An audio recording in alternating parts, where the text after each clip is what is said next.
નમસ્કાર મિત્રો, સ્વાગત છે તમારું અમારી YouTube channel Gujarat jobs and ન્યૂઝમાં. મિત્રો, ખેડૂતો માટે અત્યાર સુધીની સૌથી મોટી સહાય જાહેર થાય તેવા સમાચાર સામે આવી રહ્યા છે. સીએમ નિવાસસ્થાને લગભગ 3 કલાકથી બેઠક ચાલી રહી છે. ખેડૂતોને 12 થી લઈને 15,000 સુધી અથવા તેથી પણ વધુ સહાય મળે તેવી સંભાવના જોવા મળી રહી છે. વિગતવાર માહિતી જોઈએ તો ગુજરાતમાં કમોસમી વરસાદે ખેડૂતોને પાયમાલ કરી દીધા છે. આ અંગે રાજ્ય સરકારે પાક નુકસાનીનો સર્વે કર્યો છે. ગઈકાલના રોજ મુખ્યમંત્રી પોતે જૂનાગઢ અને ગીર સોમનાથમાં પાક નુકસાનીની સમીક્ષા કરવા ગયા હતા. આજે બપોરે મુખ્યમંત્રી નિવાસસ્થાને મુખ્યમંત્રીની અધ્યક્ષતામાં બેઠક મળી હતી, જેમાં કૃષિ મંત્રી, નાણામંત્રી અને નાયબ મુખ્યમંત્રી હર્ષ સંઘવી પણ જોડાયા હતા. હવે આ બેઠક 3 કલાક જેટલી ચાલી હતી.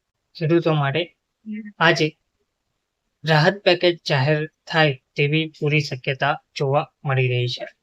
એટલે રાત સુધીમાં આજે ખેડૂતો માટે રાહત પેકેજ જાહેર કરવામાં આવશે તેવી માહિતી આપવામાં આવી રહી છે. ખેડૂતો માટે અત્યાર સુધીમાં સૌથી મોટી સહાય જાહેર થાય તેવી પણ શક્યતા સેવાઈ રહી છે. આવતીકાલે જાહેર રજા હોવાથી કેબિનેટની બેઠક મળશે નહીં. ખેડૂતોને 12,000 થી 15,000 જેટલી અથવા તો તેનાથી પણ વધારે સહાય મળે તેવી સંભાવના જોવા મળી રહી છે. રાજ્યના 18,000 ગામડામાંથી 4 થી 5,000 ગામડામાં નુકસાન થયું નથી, પરંતુ ત્યાં પણ સર્વે કરવામાં આવ્યો છે અને હજુ પણ જે ગામડા બાકી છે તેમાં સર્વે કરવામાં આવશે. ધારા ધોરણો મુજબ તમામને સહાય મળે તે રીતે કામગીરી ગોઠવવામાં આવશે. સહાય સીધી ખેડૂતના ખાતામાં જમા થશે તેવી પણ માહિતી મળી છે.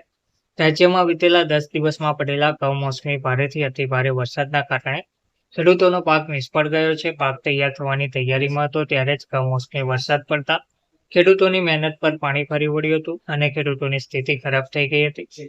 ખેતી પર નિર્ભર રહેલા ખેડૂતો માટે પાક નિષ્ફળ જતા ખરાબ હાલત થઈ ગઈ છે. ખેડૂતોએ સર્વે કર્યા વગર જ ખેડૂતોને સીધી સહાય કરવામાં આવે તેવી માંગ પણ સરકાર સમક્ષ કરી હતી. તો કમોસમી વરસાદને કારણે ખેડૂતોનો પાક નિષ્ફળ જતા રાજ્ય સરકાર પણ હરકતમાં આવી હતી અને ખુદ મુખ્યમંત્રીએ પણ જાતે ખેતરમાં જઈને ખેડૂતો સાથે વાતચીત કરીને નુકસાનની સંદર્ભે તાગ મેળવ્યો હતો. તો રાજ્યના મંત્રીઓ પણ વિવિધ જિલ્લામાં જઈને ખેડૂતોને મળીને નુકસાન અંગેની ચર્ચા કરી હતી. તો ટૂંકમાં આજે જ રાત સુધીમાં 12 થી 15,000 કે તેથી પણ વધુ ખેડૂતોને સહાય આપવાની જાહેરાત કરવામાં આવશે તેવી માહિતી મળી રહી છે.